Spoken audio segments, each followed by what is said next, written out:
আপনার যে দৃশ্যটি এই মুহূর্তে পর্দায় দেখতে পাচ্ছেন, এটা কোনো পরিত্যক্ত জায়গা নয়।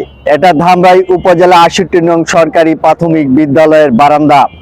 যে জায়গাতে প্রতিদিন কোমলমতি শিক্ষার্থীরা লেখাপড়া করে, সেই জায়গাতেই প্রতিদিন রাত ও দিনের একটি বড় সময় মাদক সেবীরা শিবির গেড়ে বসে থাকে। এখানেই তারা মাদক সেবন করে এবং দুঃখজনক হলে সত্য, এই স্কুল প্রাঙ্গণেই তারা মলমূত্র ত্যাগ করে। এই ভিডিওতে আপনারা স্পষ্ট দেখতে পাচ্ছেন স্কুলের বারান্দায় শুয়ে আছে মাদক সেবীরা।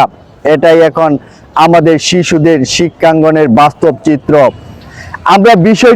আমরা বিষয়টি নিয়ে একাধিকবার কথা বলেছি ধামরাই শিক্ষা অফিসার মোহাম্মদ মোফাক্করুল ইসলাম মিজানের সঙ্গে। তিনি প্রতিবারেই আশ্বাস দিয়েছেন দেখছি ব্যবস্থা নেওয়া হবে, কিন্তু বাস্তবতা কি? দিন যাচ্ছে, পরিস্থিতি আরো ভয়াবহ হচ্ছে। এই বিষয়ে ইসলামপুর সরকারি প্রাথমিক বিদ্যালয়ের প্রধান শিক্ষিকার সঙ্গে কথা বললে তিনি বলেন, স্থানীয়রা যদি সহযোগিতা না করে তাহলে আমরা কি করতে পারি।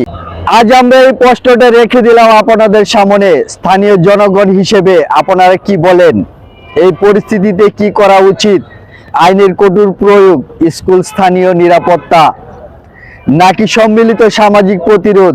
মন্তব্যে আপনার মতামত লিখুন, ভিডিওটি শেয়ার করুন, জেনে আওয়াজ পৌঁছে যায় সংশ্লিষ্ট মহলে। কারণ আজ যদি আমরা চুপ থাকি, আগামীকাল আমাদের সন্তানের এই মূল্য দিতে হবে। আমি মিলন সিদ্দিকী, বাংলাদেশ ক্রাইম 24। এনে মাদক তুই কার কাছ থেকে নিস? সব জায়গায় বাড়ি কোথায়? সোহাপুর কোথায়?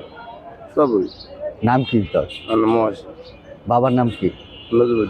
হ্যাঁ, নজরুদ্দিন। আচ্ছা, এখানে মাদক কার কাছ থেকে কিনা হয়? আমরা তো সঠিক জানি না, আমরা মানুষের মাধ্যমে এনে কে দেয় এই জায়গায়? মানুষটাকে স্টাফের দ্বারা আহি। তুমি কি করো? আমি হেলপারি করি। কিসের? গায়ে বাসে